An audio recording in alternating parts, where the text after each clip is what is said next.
I want to start with something that the financial channels glossed right over because it did not fit the tidy story they wanted to sell you. The Fed made its latest decision, and the headline was calm. They held. Nothing changed. The anchors said, "Move along." But underneath that calm headline was a fight, a real one. The policymakers did not agree, and they did not agree loudly. Several of them dissented. Not a polite footnote of a disagreement, but the kind of open split this committee has not seen in a very long time. And the current chair, Kevin Warsh, did not hide it. He welcomed it. He said he asked for a family fight, and he got one. And then he said something I want you to hold on to for the rest of this video. He said he will not hesitate. Now here is why that matters to you, and why nobody on television wanted to sit with it. If you are a retiree, if you have built up a serious nest egg in a retirement account, if you own gold or silver, or you have been thinking about it, that split vote is not political theater to you. It is a signal about the one thing that moves your metal more than any headline, more than any war, more than any single number. And by the end of this, you are going to understand what that signal actually says and why the people who profit from your confusion are counting on you never figuring it out. So let me give you the one fact that unlocks the whole thing, right now, up front, because I am not going to make you wait for it. Go back to the spring of 2013. The Fed at that time was buying bonds, month after month, pumping money into the system. And one day the chairman simply hinted, out loud, that at some point down the road they might slow that buying down. He did not stop. He did not sell a single bond. He did not even slow the buying yet. He just described a path where someday it might slow. And the metal markets came apart. Gold fell hard that year, roughly a quarter of its value gone, off a mere suggestion of a future change. They named it the taper tantrum, and it taught everyone who was paying attention the single most important lesson in this entire game. The lesson is this: the market does not trade the event. The market trades the expected path. It does not wait for the Fed to actually do something. It moves the instant the odds of what the Fed might do next shift. That is the whole machine, right there. And it is exactly why a split vote, a divided Fed, a room full of policymakers who cannot agree on where rates go next, is so much more important than the boring one-word headline that they held. Because a divided Fed is a Fed whose path just got uncertain. And an uncertain path is the most powerful force there is on the price of gold. Think about what a split really means. When a committee is unanimous, the market feels like it knows the road ahead. Steady hands, one direction, no surprises. But when a chunk of that committee stands up and says no, we should be moving the other way. We should be tightening. We should be worried about inflation right now. The market suddenly has to price in two futures at once. It has to hedge. It has to guess. And every day the guessing shifts, the metal moves. That is not a bug. That is the mechanism. The dissenters wanting to hike are telling you the path is now contested. And contested paths are where all the violence in this market lives. Now let me name the enemy, because this is where they do not want you looking. The big banks, the trading desks, the financial media that lives off your attention, they understand the taper tantrum lesson perfectly. They have known it for years. They know the price of gold is really a bet on the future direction of Fed policy and the real return you can earn on safe money. And they know that a nervous retiree watching a scary headline is the easiest money there is. When you panic and sell into a shakeout, they are the ones on the other side of your trade buying what you dump. Your fear is their inventory. That is not a conspiracy. It is a business model. And the silence about how it actually works, that silence is the product. Here is what the taper tantrum did not do. And this is the part they never tell you. It did not change one single thing about the actual case for owning gold. Not one. The debt did not shrink. The deficits did not close. The long, slow erosion of the dollar's purchasing power did not reverse. All that happened was that the expected path of Fed policy shifted for a while, and the price followed the expectation, not the reality. And then, over the years that came after, the reality reasserted itself. Because reality always gets the last word. The path can scare you out in the short run. The substance is what pays you in the long run. The desks make their living on the gap between the two. And this is exactly the trap a divided Fed sets for you. When the vote splits and the hawks dissent, when the chair says he will not hesitate on inflation, the knee-jerk read is that this is bad for gold. Higher rates, tighter money, the metal's old enemy. And there is a grain of truth in it, which is what makes it such an effective trap. The one true enemy of gold, historically, is a bond that pays you a real return, a positive return after inflation. When safe money pays you well, why hold a metal that pays you nothing? That fear is real. Volcker proved it in the early 1980s when he took rates into the high teens and broke the back of the gold bull for 2 decades. So when the hawks dissent, the desks want you to hear Volcker. They want you to feel that old fear and act on it. But here is what is different this time, and it is the thing that should stop you cold. In the last few years, that old rule broke. For most of modern history, gold fell when real yields rose. It was one of the most reliable relationships in all of finance. And recently, it simply stopped working. Real yields stayed high, and gold climbed anyway. It climbed to record territory in the teeth of exactly the conditions that were supposed to bury it. The old inverse rule, the one the whole taper tantrum panic is built on, cracked right in front of everyone. And almost nobody on the financial channels will tell you why, because the why is the whole story. Let me pause right here, because this is the point where I need to talk to you directly about protection, and then I promise we go right back into it. If what I am describing is landing, if you are starting to see that the price you watch on the screen is a story about Fed policy and the desks traded against you, then you already understand why so many retirees are quietly moving a portion of their savings into something the banks cannot reprice with a headline. Here is a fact they do not headline. The central banks of the world, the biggest and best informed buyers on the planet, are accumulating physical gold at a record pace, and they are doing it regardless of the price, because their motive is not a quick trade. It is protection. And there is a little-known, perfectly legal way for an ordinary American to do the very same thing inside the retirement account you already have. You can move a portion of a 401k or an IRA into physical gold and silver, real metal, without triggering taxes and without triggering penalties. It is called a self-directed precious metals IRA, and this is not just for insiders or the wealthy. If you have $100,000 or more in any retirement account, this is for you. If you are watching this on your television, just scan the QR code on your screen. If you are on your phone or your computer, go to jeffreedguide.com and we will send you the guide that walks through exactly how it works. Now let me show you why the central banks are doing it. The reason the old rule broke comes down to who is buying and why. Central banks bought more than 1,000 tons of gold a year for 3 straight years, roughly double what they averaged over the prior decade. That is not a group of nervous retirees churning in and out on Fed headlines. That is the most patient money in the world, moving deliberately year after year, and not caring what the screen says on any given morning. And gold has now overtaken the euro to become the second largest reserve asset held by central banks anywhere on Earth, behind only the dollar. Sit with that. Behind only the dollar. The metal that pays no interest, that the desks keep telling you is a relic, has quietly climbed to the second seat at the table of the most sophisticated institutions alive. Why the shift?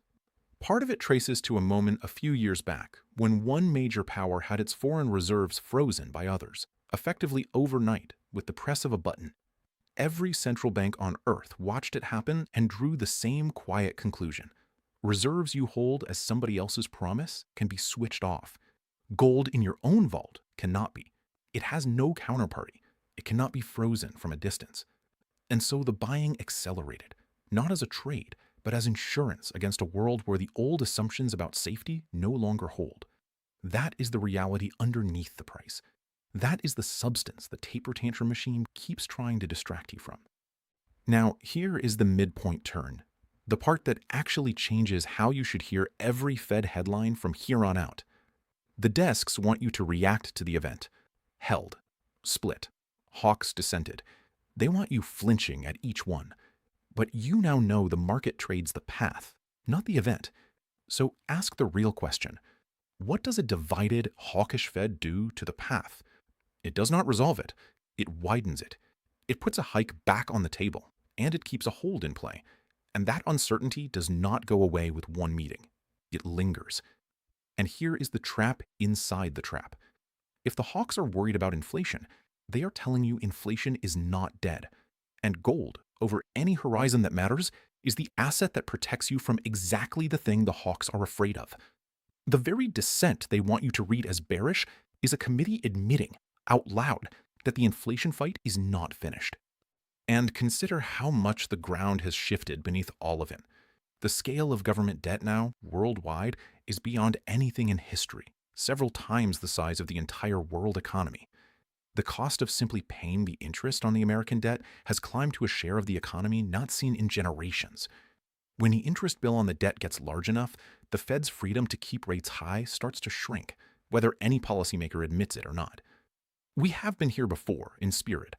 Before the Treasury and the Fed struck their accord in the early 1950s, the Fed spent about a decade pinning down government borrowing costs, subordinate to the needs of the Treasury. They called it fiscal dominance. And the further the debt climbs, the more the gravity of that old arrangement pulls at the present. A hawkish dissent is brave talk. The arithmetic of the debt is the tide underneath the talk. And if you doubt that a policy path is a fragile, human thing rather than a law of nature, history is generous with reminders. Go back to the late 1960s. 8 nations pooled their reserves and spent them day after day, trying to defend a fixed price for gold, holding the line at $35 an ounce because the official path demanded it. They defended it until they could not, and then they abandoned it, effectively overnight. A few years later, the whole post-war system, currencies pegged to a gold-backed dollar, was cut loose entirely in the early 1970s. And once it was, gold went from $35 to over $800 by the end of that decade. The path everyone assumed was permanent turned out to be a promise, and promises get broken when the arithmetic underneath them stops working. That is the deep pattern. Authorities defend a path for as long as they can, insist it is solid, and then quietly walk away from it.